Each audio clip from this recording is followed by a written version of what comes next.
We will call this meeting to order here at 6:04 p.m. This is midnight finance. We will jump in down to old business. We have the calendar. We probably need to keep this conversation pretty tight. So we on the budget stuff. I, as a kind of promised I would, threw in some suggested dates in that copy of the budget calendar, which is in that folder. I don't have it pulled up here actually, so it'll take me a second. But if folks have access through the your own Google Meets. I tagged you when I did 2 days ago, so I don't know if you had a chance to look over it. Any particular concerns or suggestions? Obviously, the big thing here is like just make sure you have enough time between things. So.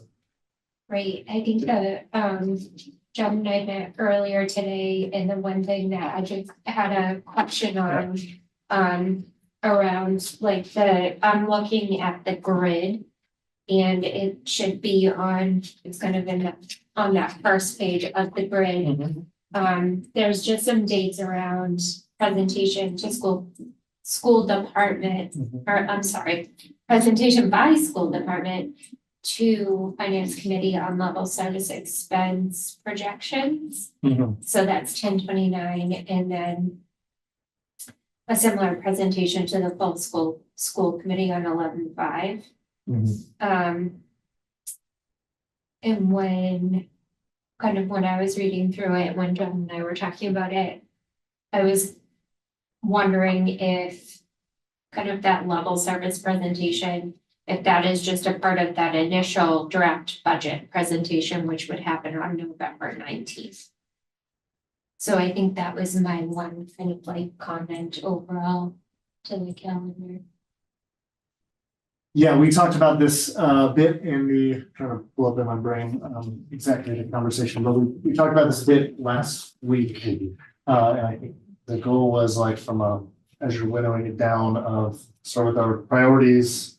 Next week, essentially, the town administrator will be coming to us, talking about the revenue forecasts, using that to, guide and essentially say, okay, what are the school departments kind of financial forecasts based on kind of rolling things over and the revenue forecast, or getting to like a real conversation on, what are the cuts or what are the adds within the initial draft budget, of just having that conversation around like, okay, this is the town administrator assumes we'll have about like 5% per department, whatever that is, and based on your work, it looks like we're going to be kind of at 5%. Great, that looks good. Or it looks like a new projection or expense projections are going to be at 9% based on kind of special education. Oh, okay, that's not great. That means we probably need to expect some cuts in some places.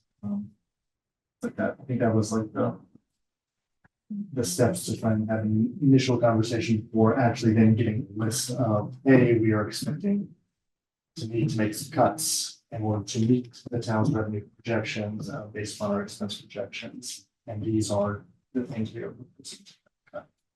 So makes sense as I was looking at what y'all. So the way I explained it with the way I recall the meeting that we had, because Nathan was online, was on remote, was that a general understanding of does the big picture of our expenses and revenue line up? Are we working with quote level service, relative level service to get the kind of high straight, and then to model the changes against that high of revenue expenses that we assume will be generally a rollover as an initial, as a way to kind of speak the same language that we've always talked.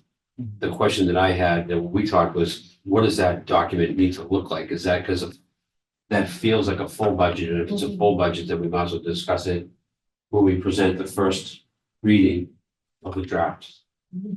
And so I was trying to reconcile, because we actually I modeled my language for this philosophy and priorities around the discussion from that Wednesday. Yeah. I couldn't really explain to Katie how we were thinking of those two boxes, because we wanted to unpack those two boxes to see if they were part of how we wanted to present on 11/19 for the first reading of the budget to Uh-huh. the finance committee.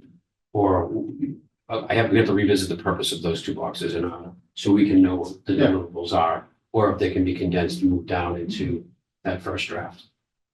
I guess a thought I have here is, and I'll say as a caveat. I don't know what kind of effort goes into producing a first reading of the draft budget. And I think what we were trying to do was avoid having to go all the way to a draft budget if there were some choices that we could still make. So for example, let's say revenue projections are 5% lower than anticipated, and then we have these budget priorities. It seemed like we needed to have a conversation first of like, okay, if we want to prioritize these things, given a reduction in revenue, here's what we could expect to spend on these priorities, and here's the impact that it might have on potential impact it might have on 10 other areas. I feel like having agreement on that is important before we do a draft budget, like having an agreement on where we might invest or divest in the budget, given revenue projections. What the deliverable looks like, though, I don't know, and maybe all that requires just as much work as a draft budget. But Yeah, it could. I think that I want to reframe the second part thing, because this might be helpful to inform the discussion. First, the second and the third draft of the budget is the place where we're explaining what we would like to be doing, and we're showing you all the moving parts. So not only the school committee can weigh in on that, but the community can weigh in on that. Here's what we're thinking so I think there's plenty of time for those discussions. It's our job to demonstrate what we're doing and why. That's different from what it would look like if we just rolled everything over. To establish a set of assumptions about where we are with revenue and expenses as it relates to, does that equal level service or not? So if we were to do this verbally, hi Nick, how are you? Great to see you. Thank you for coming. Our revenue looks like we can all plan on about a 3 to 5% increase in all town budgets. So I'm here to let you know that that's what it looks like. Okay, so then do we just do an aggregate rollover of what we have right now in an effort to give you a baseline? Not you, but to give a baseline and say, all right, if we rolled everything over, we're about even. We have the same size group of folks that we could have back next year if we want to have them back in the same form. With that being the baseline now, we're going to model for you. We want to prioritize these three things, so we're going to introduce them into the budget. And we're prioritizing them higher than these three things that may need to come out of the budget in order for this to be to meet the end number that the town would be providing us. So that's my general verbal kind of way of thinking. We're assuming a zero-sum game at this point, that we're going to be level service, in that we could have the same amount of folks this year as next year. And with that said, we would like to realign some of those resources in order to meet the priorities of the demands based on student achievement data and the needs of the district. But I think that your request to kind of make sure that baseline is accurate, what would that entail? Like if Nick says it's at 3 to 5%, do we assume 5%? We take the aggregate number, we roll it over, we get a gross number, like an aggregate number of $75 million. And we know that represents everybody moving forward and everything else being held at 3 to 5%. And we work within that. I guess I assume that these two boxes represent the ability to try to establish a baseline from which we would be then comparing and modeling against the changes that we see we would like to make based on the factors that we would present. That's kind of how it should be last Wednesday away. Yeah, I think and again, I didn't have obviously this exact language, but I proposed this kind of checkpoint in the meeting. I think, Katie, the thing I was trying to create a step to hedge against was with the past 2 years where we've put a lot of work into like a budget and into like a list of like looking at needs or whatever that is, and then it's like, oh, the revenue is like not that, and we like throw that out, like that's not helpful because the revenue kind of versus expense modeling piece. And so like, you know, mostly, again, the leading on 10-15 is the town side. Mostly it's, my thought is just taking that and saying like, all right, how does that look now? Now that we all have that information, we've been able to ask the town administrator, what does it look like the impact of that's gonna be on a, again, yes, on a level service rollover budget? And like, that doesn't look good, or that looks fine, or it's great, like hopefully, you know, it's probably one of So those before we three. start, what's the baseline? Yeah, and just so we have a sense of like, we're already going, we want extra buses, but we're already going to need to be cutting a lot of other things, like, okay, we'll need to figure out where we're cutting. Just though it felt like we've almost gotten a step ahead of the town of in past years of, again, spending a lot of work on, here are things that would be great for kids getting excited about that, and then hitting the brick wall of, no, none of that's happening. Let's figure out how we're gonna just save what we can, and like last year, you know, some of the conversation around reorganizing certain expenses to flip into other areas. I think, again, I think that's the challenge I was seeing and thinking maybe this step would hedge against, but to Nathan's point, maybe that is just something that plays out in the first draft, and the first draft itself just looks different, like when we call the first draft, it's just like a little bit different. I guess another question I have is just like, from a timing standpoint, is that also something you're concerned about there, where you just like would like a little bit more time before kind of being able to share even stuff around like what a level service kind of cost would be? I do think I'm just more concerned about the timing. Yeah. When I think about the budget creation process for the upcoming fiscal year, the way that I've always created the budget is always the first step in the process is just to figure out what that level service budget number is. Yeah. And then if it's a 5%, but the town is saying we can only afford 2.5, then we have to figure out how we're gonna make changes to be able to get to that 2.5 number. And then that's just reflected in the budget documentation. I think always keeping in mind, and this will go into the philosophies, like what are our priorities? Because it doesn't mean that we have to just necessarily cut it. Can't mean that we can reallocate, we can shift staffing levels. There's so much that goes into it. So I think that's a part of my hesitancy with that 10/29 date of, yes, we can say a level service budget number, but kind of like the actual mechanism to which we create a level service budget. We do it by every single employee. We're doing their grade, their step, how much we're projecting they're making next year, how many hours they're working, which holidays they're getting paid. Like it is a pretty, there's a lot of detail and there's a lot of kind of effort that goes into it. And I know sometimes so I would just hate to come back and say, oh, level service is gonna be like 4%, because I want to make sure that it's a really good solid number and it's based off of actual people. So that's why I just don't want to we want to have the conversation and say, okay, this is what we think the level service number is going to be, and then have it change significantly when we're presenting draft number 1. So I think maybe just a little time to be able to provide some good solid numbers. My other concern too is some of the pieces that are not tied to the employees. And again, remembering this is going to be similar to last year, we don't have contract for next year for every single one of ours. So this is very much going to be level service budget exercise is pretty straightforward when you have settled contracts, but without that, it's not kind of like, I don't want to say easy, but it's not a straightforward exercise. And then we're still finding, or this October is a pretty important month in finding out information as it relates to special education programs and funding and expenses. And so some of that information is coming in now. So we want to make sure that we're not just making an assumption of what special education tuition is going to be next year. And so we're just finding out that information now. So making sure some of that's incorporated into those numbers is going to be really important.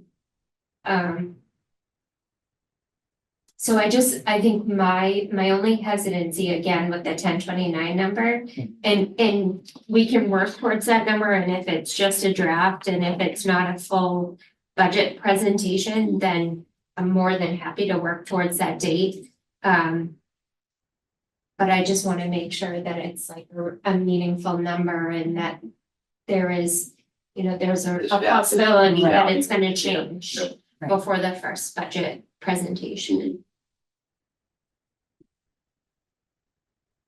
So maybe we could hold the date as kind of just an interim checkpoint if there's anything where you want input from the finance committee as you're working. So it sounds like you would like to have a couple of weeks. So does the 11/5, not what? So are you saying by November 5th, you feel like, or 19th, you'll need until the 19th to build that first draft of that budget? Yeah, we were hoping the 19th would be that first draft. Okay.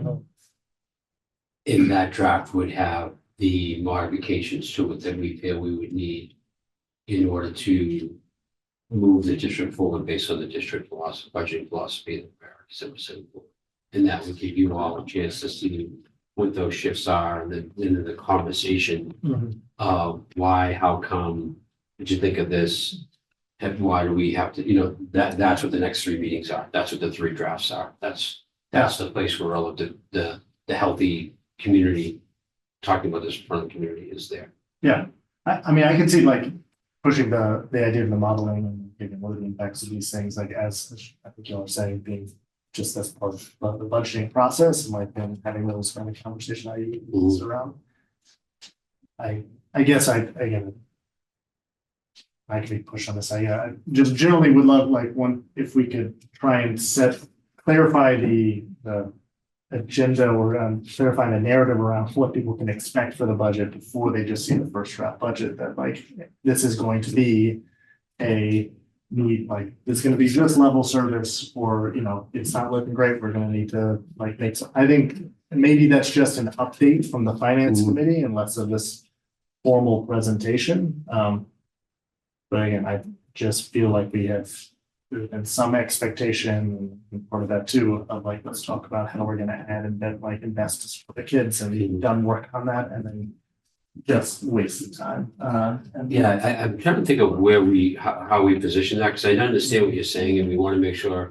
So I guess it really depends on how Nick presents and whether or not that revenue expectation is in line with a general rollover that we could do some sort of a not back of the envelope understanding, but we think that given certain assumptions, that 5% will allow us to have a level service budget in its hypothetical form, meaning everybody here, position wise and expense wise, salary, non-salary things can be rolled over with the same numbers involved. And the district will now go ahead and start to, within that framework, start to build a budget with some of the added priorities, knowing that if it's level service and we're not getting more than that whatever we are adding to the budget in order to promote better strategies to address any one of the 5 priority areas that we have, that there's going to have to be an in and an out to that. And so we are preparing a budget memo with the staff yesterday, that will start that by school. So we're giving that assignment to the principals. Here's all your staff. Here's the pertinent expenses that you have. What do you need to make your school work at your own level? Independent exercise that you get to do with your assistant principal and whomever you choose to bring to the table. And give us something back that describes how you want to organize your school from a teaching and learning perspective, connected to the 5 areas of priority: Tier 1 instruction, using data to inform instruction, active steps towards. So, and we showed them this draft that I actually already added. I have to add something to it, but so we want them to start to build that. That's kind of a modified zero-based. We're not going to go in through every, but we're letting them decide. I really think I'd rather have this than that. And then we'll get them we'll have 1-hour meetings with each of them when they fill that out. They'll come back to us and we'll start to build the themes and build across the district budget now and talk about also what is needed at different schools to impact student achievement that looks different in every school. Or what pockets of students need something different more than other pockets of students within our district. And that will be the group discussion.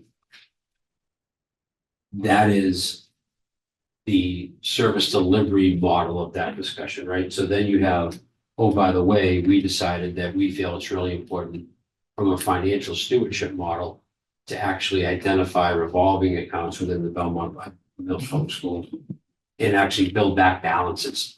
So now, because we're meeting, when we know that we need to begin the true exercise of making deposits in those revolving accounts over a period of time to get them to be in a position to be a healthy budget by FY 28 or FY 29. Yeah. So if we're only talking about the same size pizza that we're buying, Mhm. just by the bus and just by making revolving accounts, at least making a deposit in that, we already know that there'll be some ins and outs, which that means that someone's going to be an out, Mhm. or something's going to be an out. Yeah.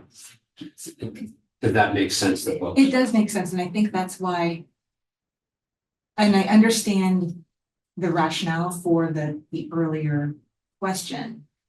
But it's a little bit. I feel like the budget approach is different this year, and so. I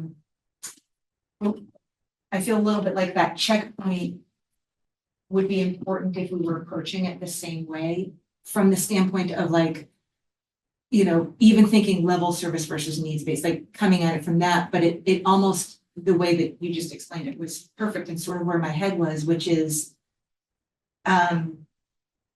where the approach is not a rollover necessarily. And that's where it was like, well, if we were rolling over all of these positions, we're kind of in this percentage. But if we're looking at it sort of holistically, even thinking about, for example, there are positions that didn't get filled this year, right? So those we're already starting in a different place because you're looking at those positions and saying, okay, what was the pain point?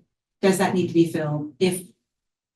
Do we fill it differently? Like there's almost like a different strategic approach. And so my question would be, does that initial check-in tell us as much, or tell us what we need to know, because it sort of is like a check-in for the way that the budget was previously built. Does it make sense? You know what I mean? I think And that there's an importance in knowing how big the pizza is going to be. yes, So we don't want the town to come back and say in 2 weeks after we do this work, or health insurance went up by 18%. We can only give you now it's more like 2.5, not 5. Mhm. Mark's trying to prevent us from doing all this work and then having all of a sudden the revenue be significantly different. If it was significantly more, then we could easily adjust up, right? But it's harder to adjust down. So I think a baseline, and sometimes we just start the budget process by just listing our assumptions. Mhm. We're assuming the following things. Yeah. We're assuming state aid will be relatively flat. We're assuming federal grants will be relatively flat. We're assuming that, given our conversation with the town administrator, that the town's town-based operating budget number will be 3 to 5%. So we're assuming those things and we spell them out up front. And then with those things being true, hopefully, this is how we're going to build our budget. This is how we're going to proceed in that way. Mhm. Then we could go into our work from there. And that's one way to do it.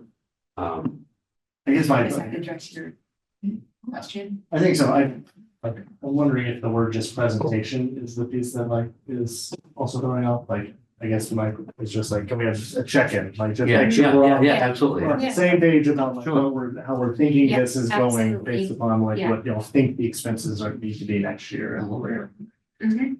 versus like I will need some formal slideshow presentation and all that stuff. But Well, I guess the one word. I think trying to understand the difference between the 11.5 deliverable and the 11.19 is when we talk about modeling. That's where the modeling impact on funding priorities. It's the 11.5 was connected to the 1029, which I just changed the language to say instead of a presentation from this. But I think if we're saying we're not going to do the modeling until the budget, I then was moving the modeling discussion down to the 11.19 to say, all right, that's first reading the budget. To your point, which I think is a good one on, we can review the first half of the budget, you have to share kind of these are estimated kind of assumptions that you're using within that model is kind of just, you know, a foundation, and then we can start the process of like looking at what the different modeling impacts of. And based on this, like if we included the buses because of this or didn't include it because of this, this is what we see when we do this and that. Obviously, that's the iterative process through the budget process. And then just to push us forward, like I put in there are 4 check-ins on kind of the budget and stuff. And so maybe that is too much. Just wanted to name that, like I did 2. And then wanted to have at least kind of 2 check-ins and then present that to the full school committee. The idea of getting that out before the winter break. So that's 12/17, that was our last meeting before winter break. So they're kind of looped in, and then we'll have, assuming based on feedback from them, and more conversations when we get back in January. And then have, you know, a public budget presentation. I think it would be nice this year if we did that, not on the same night we voted on the budget. Yeah. Yeah. Which That's is what I not was saying helped too. Yeah. in prior years. And then another check-in from this group coming out of the public budget presentation. And then the vote timeline was trying to hit that kind of 131, but thinking of, 2/4 of this. And I think that those dates match up with to the second part of this conversation, match up with what the expectation was at Friday's meeting, that we're matching up with the town's Yeah, that's what, timeline as well. It yeah, that's matches what, up. that's what we had shared. Yeah. And so if this feels good, share this, PDF version of this kind of a little way and, make it share with the committee. But then we have put in a couple checkpoints with the warrant committee subcommittee, and obviously we'll have more of that once we have a finalized school budget. Budget committee. Some presentations.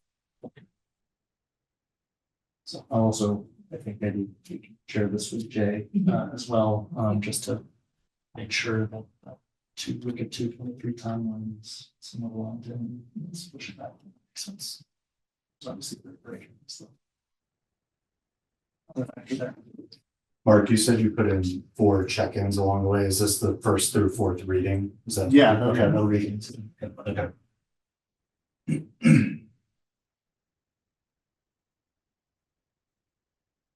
I'm gonna give us, try to give some reading in there. Obviously, we'll change dates as if it necessary. Okay, great. Anything else on this timeline or anything you think we're missing? So I don't have really anything here on the budget coordination, exactly what we need from them or want from them at certain points. It's part of the question, maybe just sharing with budget coordination committee and. I had one thing. Please. I think that, Katie, did you want to present the Q1 at the next meeting at 10:15? Yes, So you could present it at the 10:22 school committee meeting? correct, yes. And are we worried that the timing of having Nick in presenting Q1 would be problematic? Because I think that's the best place for that to sit if you want it to be at the 10:22 school committee meeting. Yeah, that gets into a bit of the like next meeting dates and calendars, because I agree with, I guess my proposal there was gonna be, should we meet on 10/22 for finance? Because I agree, I don't see any way in which, maybe I'm totally wrong, but the town administrator report, we fit that in with the quarter one. Because then 10/29, we were gonna do revolving accounts discussion. Based on this, like a check-in and the expense projection. So, Katie, can you shoot 10:22? Mhm. Yeah, okay, so we can do that in the morning and then present in the afternoon. Is that- so that's first for me. I actually don't use it. Yeah, we'll do the morning meeting. Yes. I'll need to be remote for that one. Okay.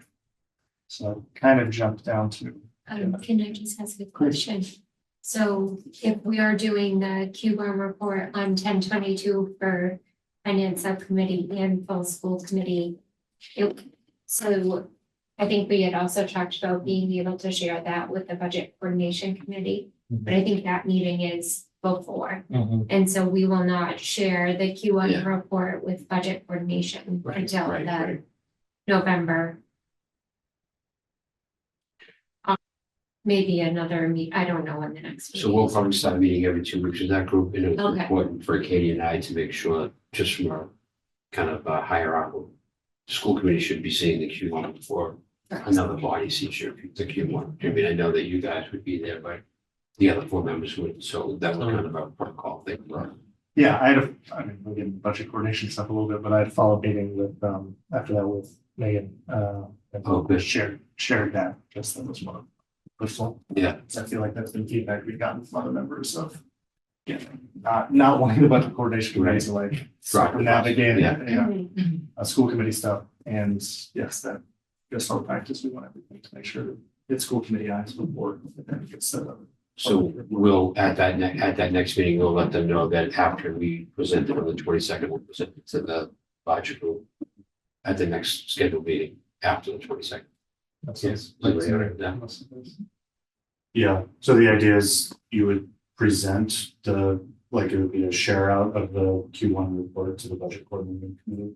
After the 22nd. That I'm not 100%, I maybe. That feels a little bit like scope creep in that committee, but Except it does have within that like first budget Right. point, the review of this stuff. So I don't know how much time we need to spend on it. but Got it, the okay. Feedback I had was like, that we can just at least Is there a top level? narrow the. Yeah. Yeah, we like can clear it out in advance and people can Yeah. have questions and we can like say, we'll answer them quickly or say, we'll get back to you on those questions. Yeah.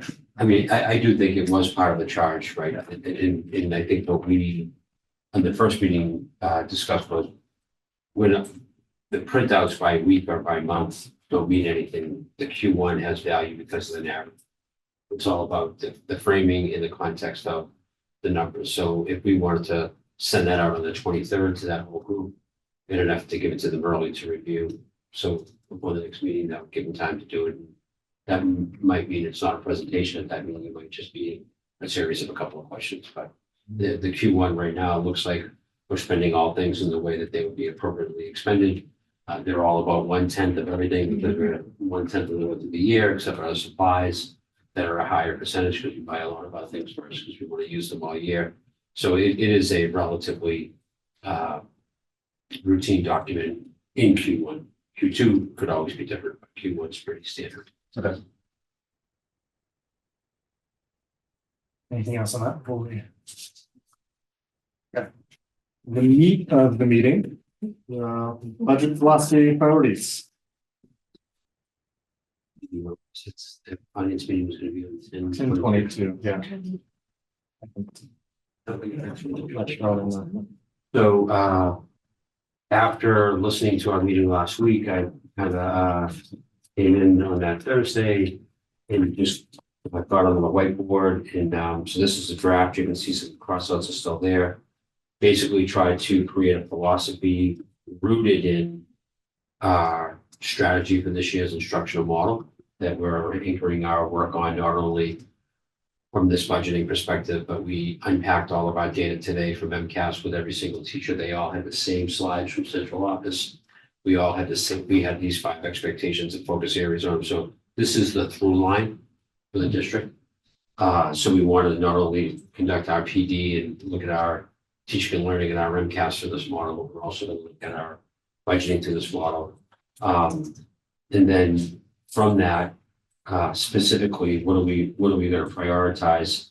And we're just, again, using words and not numbers at this level of the presentation from what I gathered from the last time we met.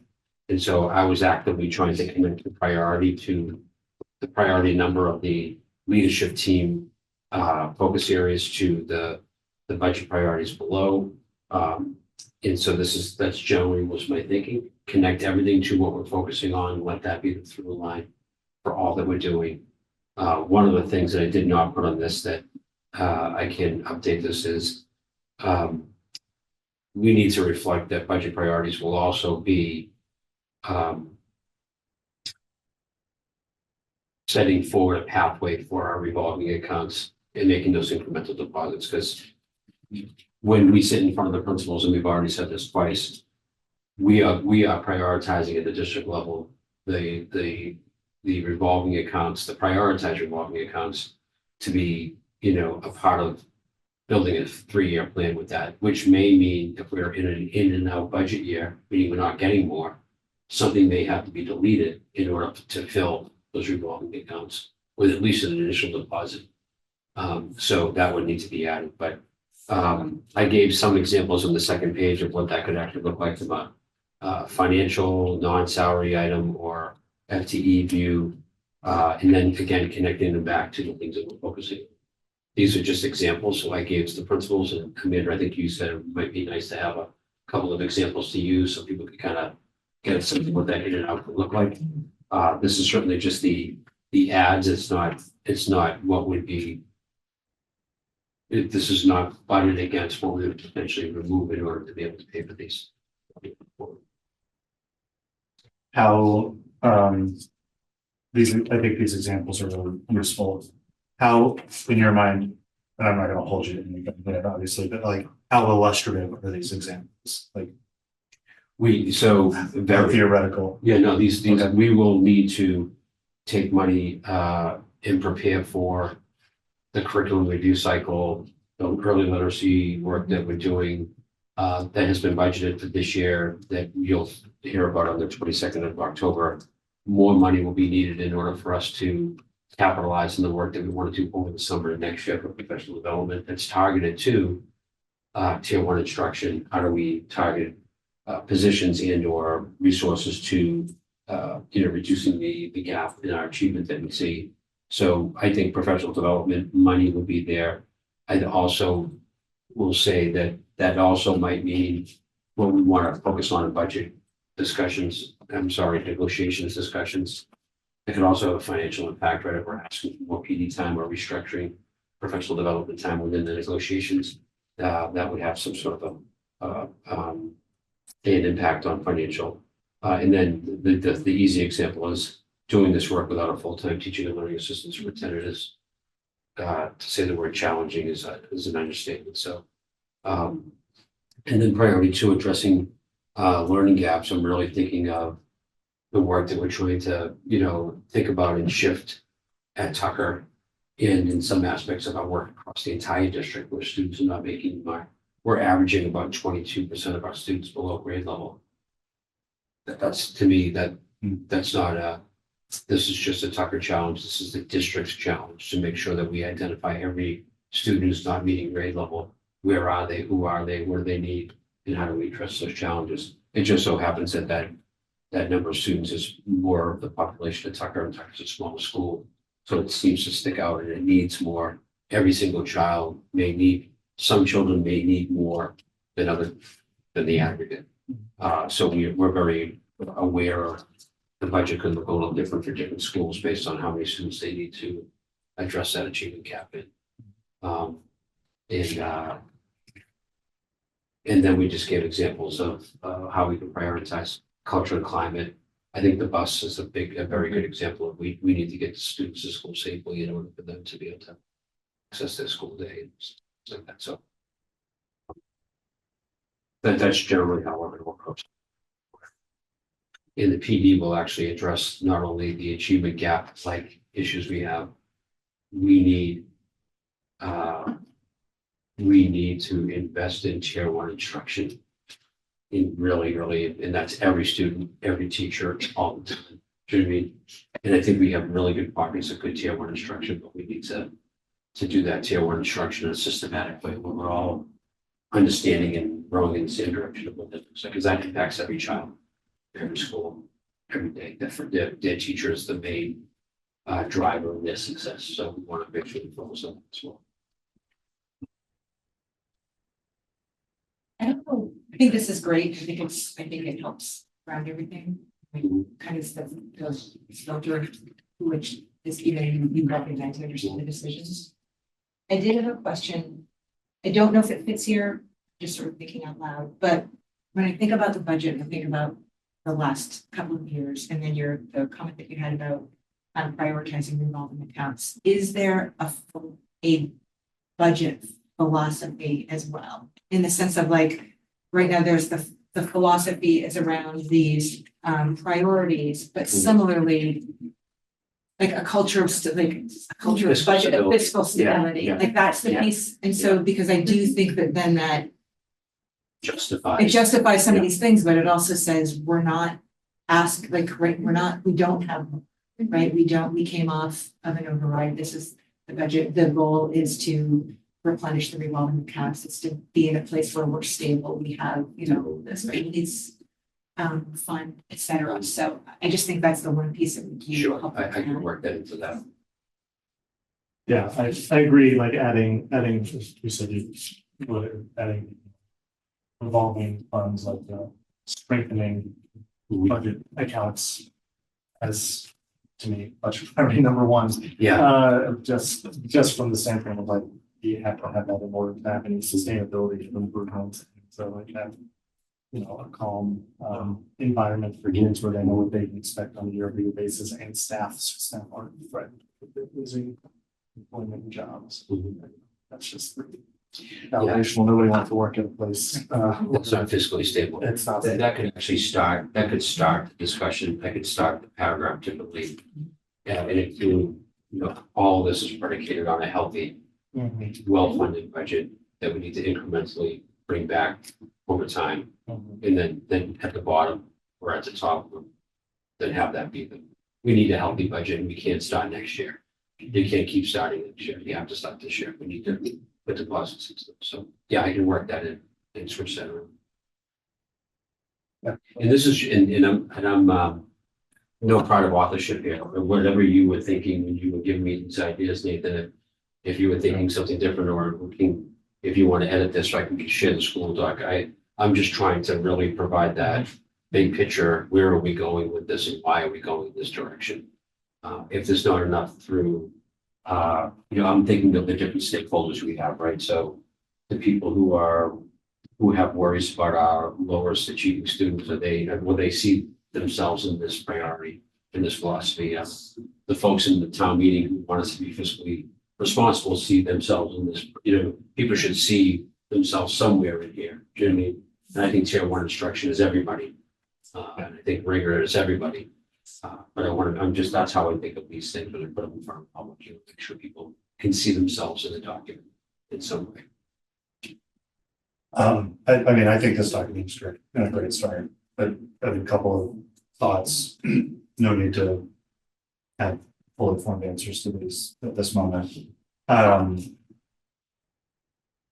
In no particular order, one thing it seems like you have invested a lot in this year at a what I assume is basically a budget cost neutral way is investing in your leadership team. It seems like you've been bringing a lot of people together. You agreed on these 5 priorities together. And that seems to be working. And I wonder if just, this assumes there is excess funding for something like this, but are there additional investments you want to make in leadership beyond this important one, which is converting assistant superintendent role from part-time to full-time? Maybe what you're doing, which isn't costing anything, is totally fine, but maybe there's other areas where you want to deepen investment in school leadership, mastery, central office stuff. I don't really know what the needs are. Once we get further along, or once you all have a chance to think about this more, I'd be interested in knowing how these are weighted against each other. Like, take the revolving account question first. Like, do we want to get to, I don't know enough about the math here, but like, do we want to get to 50% of our goal next year in terms of making deposits there before we even consider additional investments anywhere else? Like, is there any kind of gatekeeping investments you would want to make? And the last comment on budget priority 2, which is using student achievement data to reallocate staff and targeted programming.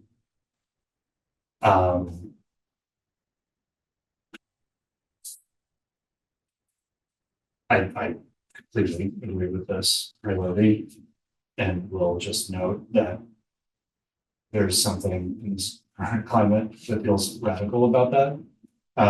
Like this is a commitment to equity at a resource allocation level.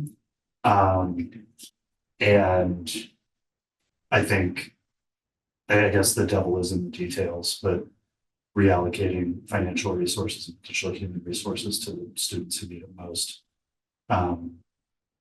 is both important and necessary, and maybe something that will require bringing people along with you. And I also wonder whether there's any exposure, legal exposure on something like that, given the current federal.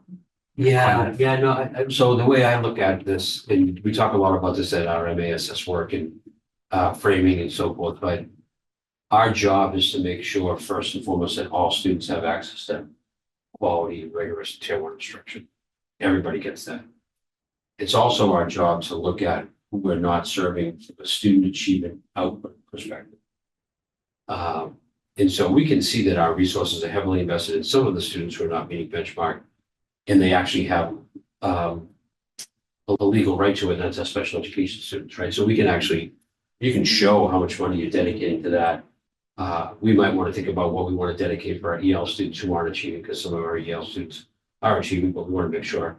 And then there's just students who aren't achieving, and whoever they are need to be scaffolded in a more targeted way in order to reach benchmark. And I think that that's an essential foundation of what every superintendent should be building towards. Is everybody needs to be a benchmark or above, or have access to benchmark or above, and have a trajectory to reach benchmark over a certain continuum if they struggle to get there. So I think that that it's very important to address the all in rigor, which I hear over time. Sometimes people feel like that's at expense of trying to expend resources on some students going up to benchmark.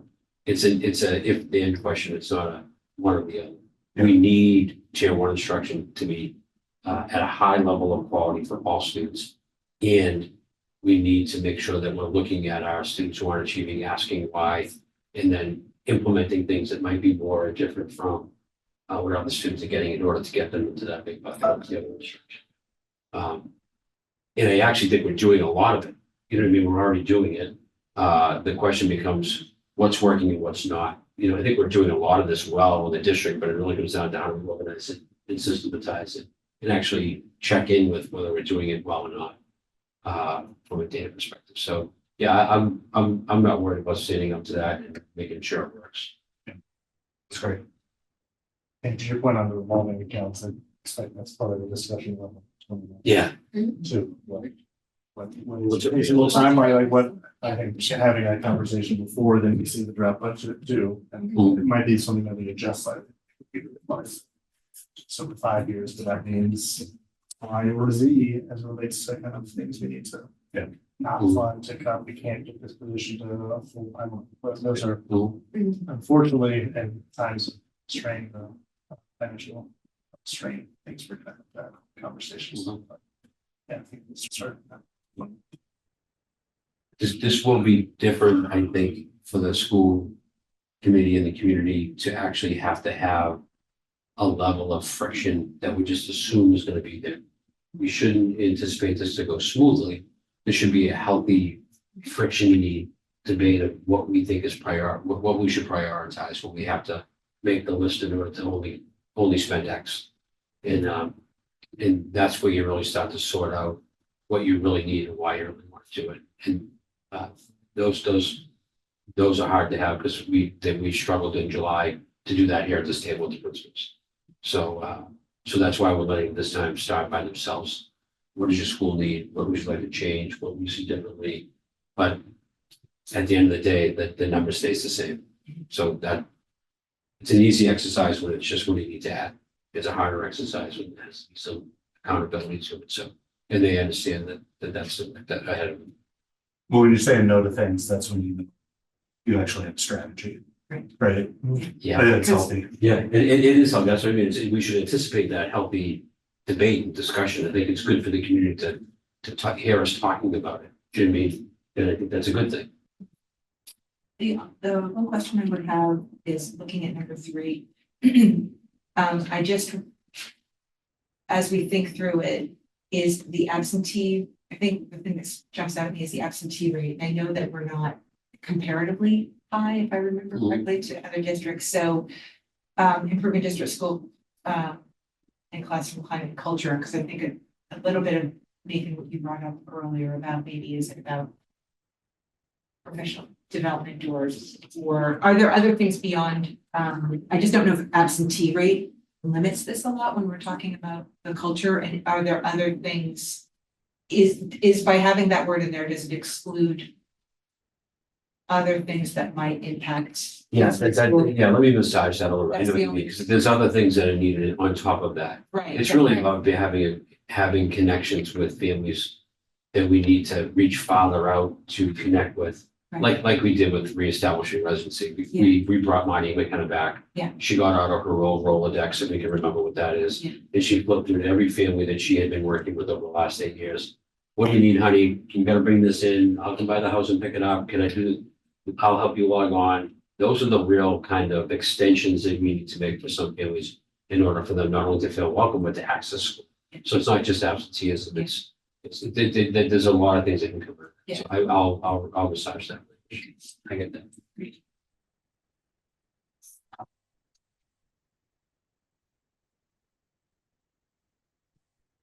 Be mindful of time, 6:55, probably.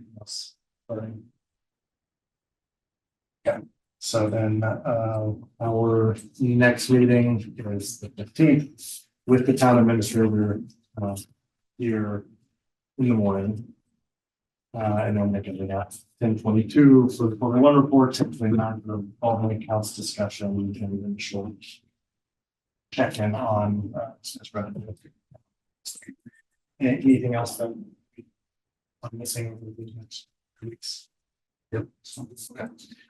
All right, well, then I will move us to, I'll take a motion to adjourn. So moved. Is there a second? All in favor? That is it. Thank you, everybody. Thank you, folks.